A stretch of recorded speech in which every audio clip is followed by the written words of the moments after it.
Assalamualaikum dan salam sejahtera. Selamat datang ke Buletin MFL. Kami akan memaparkan perkara-perkara menarik yang berlaku pada perlawanan minggu lalu yang membabitkan saingan CIMB Liga Super dan Liga Premier 2020 yang telah kembali selepas lebih 5 bulan ditangguhkan ekoran pandemik COVID-19. Umum mengetahui bahawa saingan Liga Malaysia telah kembali secara rasminya pada 28 Ogos lalu dan apa yang menjadi keutamaan di sini adalah bagaimana pasukan yang akan mematuhi SOP dalam setiap perlawanan yang berlangsung. Bukan mudah tetapi itulah yang perlu dititik beratkan oleh setiap pasukan dalam mematuhi SOP bagi memastikan kelancaran saingan Liga Malaysia pada musim ini. Jadi jom kita saksikan laporan daripada rakan tugas Dini Azmin di Stadium Bola Sepak Kuala Lumpur Ceras.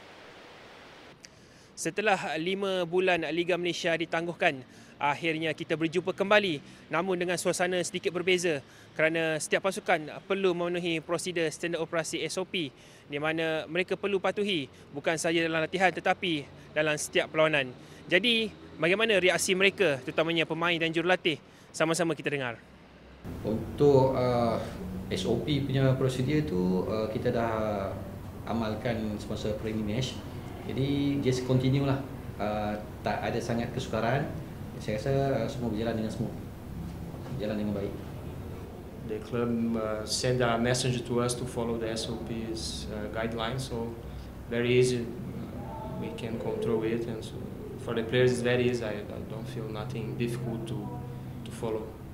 Semua mampu untuk mengikut apa yang telah MFL tetapkan, dan walaupun pada awalnya rasa macam sedikit lain lah, kita kena test semua sana sini kan. So tapi nampak dia berjalan lancar walaupun ketetapan yang ditetapkan oleh MFL tu agak ketat juga, tapi saya rasa pihak UKMFC, pengurusan UKMFC dan juga pemain semua dapat mematuhi lah. Alhamdulillah lah, benda tu new normal orang kata.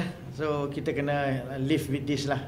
SOP Alhamdulillah kita dapat follow dan kita tak rasa benda tu satu limitation untuk kita, sebab dalam padang pun kita boleh berkomunikasi, cumanya ialah dari segi touch, dari segi benda-benda macam tu kita kena jaga. Jadi pada saya untuk para pemain untuk mengikuti SOP tiada masalah buat masa sekarang. Saya rasa tanggungjawab ataupun benda yang paling mungkin susah dan pertama kali kita nak set up untuk siapkan ni adalah SOP yang diberikan dari MFL untuk guideline untuk mengajukan perlawanan. Benda yang paling susah saya rasa untuk mengawal orang-orang dengan perangai-perangai baru ni untuk masuk ke stadium dan bertugas lah. Itu antara cabaran lah saya rasa. Jadi berdasarkan kesimpulan yang kita boleh buat di mana setiap pemain dan juga jurulatih tidak berdepan banyak masalah kerana mereka telah memahami perkara ini ketika dalam beberapa perlawanan persahabatan yang telah mereka jalani sebelum ini. Jadi sekian saja laporan saya, Dini Azmin, untuk Buletin MFL dari Stadium Bola Sepak Kuala Lumpur.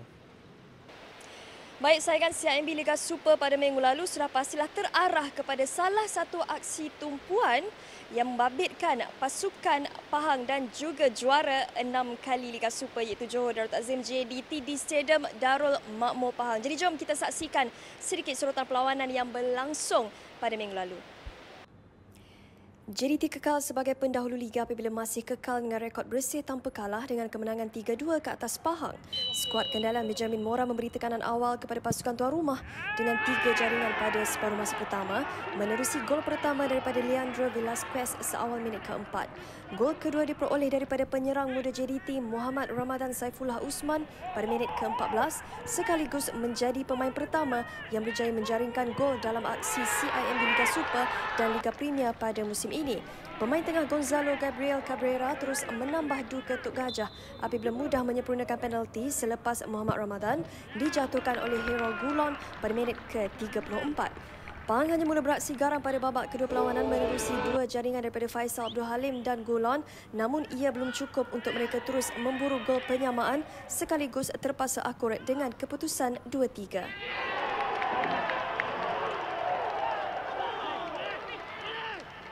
Untuk saingan Liga Premier, pasukan Kuala Lumpur berjaya mengekalkan rekod bersih tanpa kalah dengan menepikan cabaran sengit UKMFC di Stadium Bola Sepak Kuala Lumpur Ceras dengan kemenangan 2-1. Jadi jom kita saksikan. Francis Conde membuka tirai jaringan pada minit ke-27 sekaligus gol keempat peribadinya pada musim ini sebelum ketua pasukan Paulo Josue menggandakan kelebihan hasil jaringan sepakan percuma yang menarik pada minit 82. Akanisan Dewasiu merapatkan jurang pada minit 93 namun sudah terlewat buat UKMFC untuk menyekat Kuala Lumpur meraih 3 mata penuh yang meletakkan skuad The City Boys naik ke tangga ketiga Liga Premier. Baik, 2 hari berlangsungnya saingan Liga Malaysia dengan hashtag Liga Malaysia kembali. Banyak sebenarnya komen-komen yang kita terima daripada fans di laman Facebook rasmi Malaysian Football League MFL, khususnya pada poster penjaring terbanyak CIMB Liga Super 2020. Jadi, penyerang Terengganu FC Dominic Da Silva kekal sebagai penjaring terbanyak dengan 7 gol setakat ini. Jadi, inilah antara komen-komen yang kita terima daripada Muhammad Hairi. Ramai yang komen berni-berni tapi tak kurang ramai juga yang bersifat perli dan berusaha provokasi. Apa-apa pun TFC banyak improve pada musim ini. Tahniah, harap kekalkan momentum. Daripada Radwan Hassan, tengok dari segi persembahan setakat ini, Terengganu ada harapan mengekori JDT. Daripada Joe Kaisir, Terengganu tak pernah gagal sign striker padu. Dulu Kipris, sekarang Dominic. Menarik.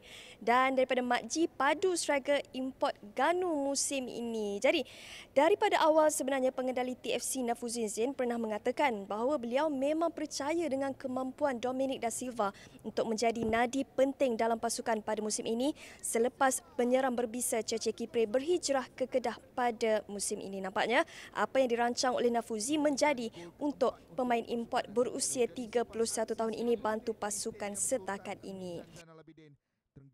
Baik, kalau di poster penjaring terbanyak Liga Premier 2020 pula, penyerang Pulau Pinang Casagrande masih mendahului carta penjaring terbanyak diikuti oleh rakan sepasukannya Endrick yang meledak hat-trick dalam perlawanan minggu lalu.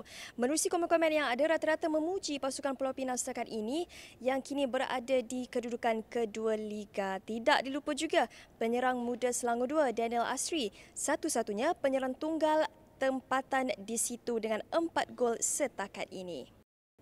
Selain itu, sebenarnya banyak kita dapat lihat komen-komen daripada penyokong-penyokong Terengganu FC di mana mereka banyak memuji mengenai pencapaian pasukan TFC setakat ini apabila berjaya mengikuti rapat pendahulu Liga JDT untuk berada di kedudukan kedua Liga. Jika dilihat pada kedudukan Liga setakat ini, JDT di tangga teratas dengan 13 mata, diikuti Terengganu FC dengan 10 mata dan Perak di tempat ketiga dengan 8 mata. Kalau anda dapat lihat pada komen-komen yang kita paparkan ini, banyak sebenarnya fans Terengganu melahirkan rasa bangga dan pujian kepada pasukan kendalian Nafuzin ini apabila mereka melihat TFC mungkin akan mencabar pasukan JDT. Selain itu, ramai juga yang memuji aksi mereka setakat ini diikuti dengan keadaan padang di Stadium Sultan Mizan Zainal Abidin yang memuaskan, ditambah pula dengan kemenangan besar 4-0 ke atas Sabah pada Sabtu lalu. Jadi menjelang perlawanan seterusnya pada minggu ini, agak-agaknya perlawanan manakah yang bakal menjadi perhatian sesama kita nantikan. Sampai di sini sahaja berita MFL. Teruskan menyokong pasukan kesayangan anda. Tidak dapat ke stadium, tidak mengapa. Anda boleh saksikan perlawanan secara langsung menerusi platform Unify TV dan MyKujo. Dengan itu, Assalamualaikum dan jumpa lagi.